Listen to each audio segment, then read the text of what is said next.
Hello Virgo, Sun, Moon, Rising, and Venus signs. Kamusta kayo? Sana po nasa mabuti kayong kalagayan. Welcome back po sa Star Tarot. At kung bago kayo rito, welcome din po kayo. Please subscribe, like, share my videos, and leave me a comment kung nakaresonate po kayo. So, we have the fall. Ayan. So, you know what? Baka meron kayong dealings with, oh my God. Holy moly, what a coincidence. Kasi alam mo, Virgo, this is exact. Di ba nakita nyo naman na shuffle ko din yung deck? Di ba? So look at this. This is exactly the cards, no, na nasa Leo reading. Kaya, pwede, no, na meron kayong Leo placement sa iyong chart. Or pwedeng meron kayong siguro dealings with Leo. No, maaring yung person ninyo Leo, or kung sino man ngayon yung dinideal with ninyo, maybe as a Leo sign, no? So, yeah. So, we have the fall. Yan, Virgo. So, siguro, meron ditong Virgo. Meron ditong possible na, kasi parang umiiyak yung babae. So, parang namumroblema siya, ganon. So, there could be a situation wherein nahihirapan na yung inyong loob na bit-bitin ito, no, sa inyong kalooban. This could be, baka nagkaroon kayo, naka-experience niyo yung failure. Maybe you have failed at something. Baka meron kayong ginagawa at nag-fail kayo, hindi ninyo na-reach yung goal ninyo. Hindi nag-succeed, hindi nag-prosper, no, kung ano man ang ginagawa ninyo rito. Kaya parang nawalan kayo dito ng pag-asa, nawalan kayo ng amor sa buhay, parang ganon. But this is a very strong reminder para sa iyo, Virgo, na kahit na nag-fail ka, no, at something, you know, despite kasi siguro of all the efforts na ginagawa mo, pero hindi mo pa rin maabot, no, yung goal mo. Kaya parang pakiramdam mo, I'm a failure. Parang ganon. So, but that doesn't mean, no, that that's the end of the world. No, kahit nag-fail ka, hindi mo napagtagumpayan ang bagay na yan. That's not the end of the world. That's not the end of everything. Because that only signifies na this is the start. This is going to be the start of you, diba? Na dapat mag-take action kayo para mag-bounce ba kayo sa buhay. Diba? Kasi yung mga failures na yan, dyan, napakalaking blessing din, no, ng failure sa buhay. Kasi dyan tayo mas lalong tumitibay. 'Di ba? Kapag dumaan tayo sa mga ganyang sitwasyon, no, na nagfe-fail tayo sa mga ginagawa natin, mas dyan tayo natututo maging resilient, maging mas matibay ang loob, mas maging matatag, mas maging galingan natin yung mga skills natin, talento natin, 'di ba? Ano man yung mga ginagamit natin, na capabilities natin, ano, mas galingan pa natin, i-hone pa natin, 'di ba?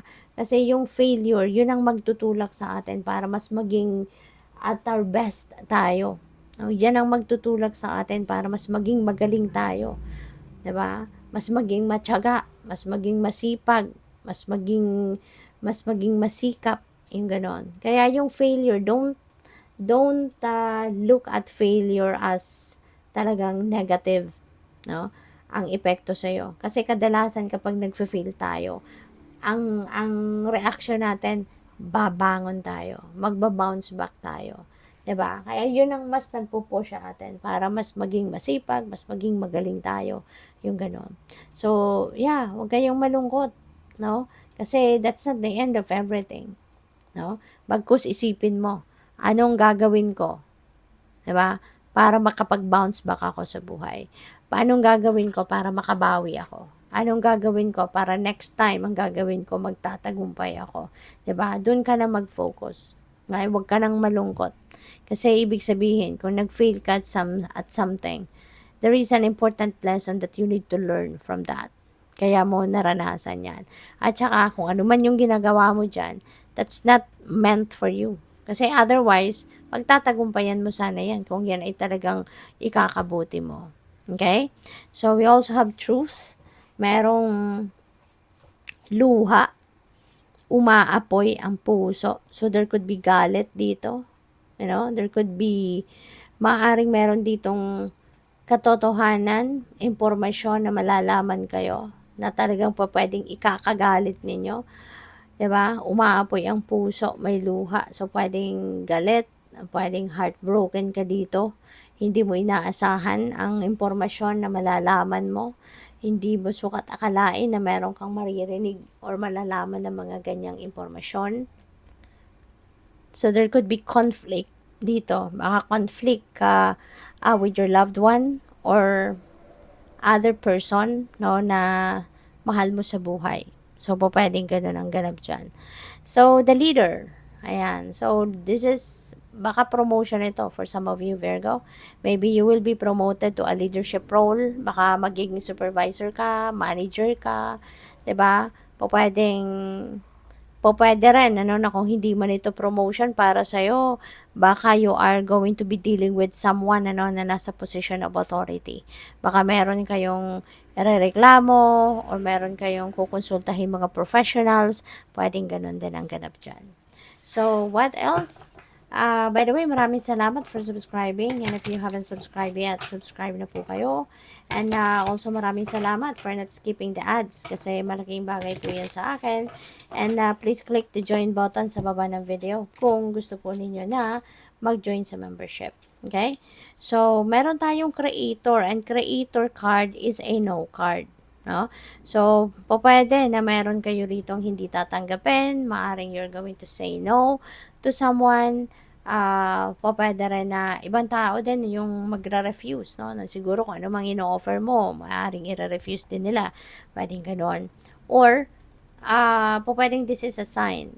Diba? Baka nagdadasal ka for a sign, nagdadasal ka for confirmation, at regarding something, no, na baka meron kang pinaplanong gawin, or baka nagdududa ka, hindi mo sigurado if this is the right one for you, kaya maybe nagdadasal ka for confirmation, for clarity, and maybe ang sagot ng universe is a no. Now, maybe yung no na to ang sagot sa iyo.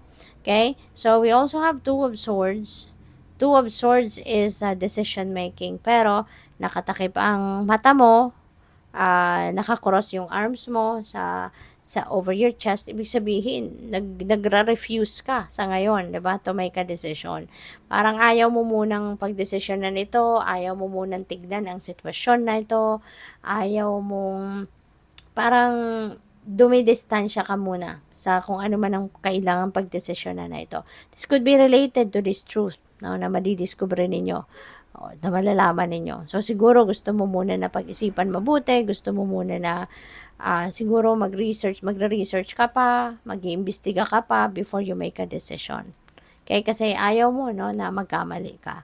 So, we have Five of Wands. Ayan, so baka merong debate, may pag-aaway, may conflict with someone. Pwedeng yung person na related dito, no, sa gulong ito, maaari ito yun makakaaway mo. Baka kasi ikukomprontahin mo or baka kakausapin mo pero mauuwi siguro sa diskusyon, pwedeng ganun, no?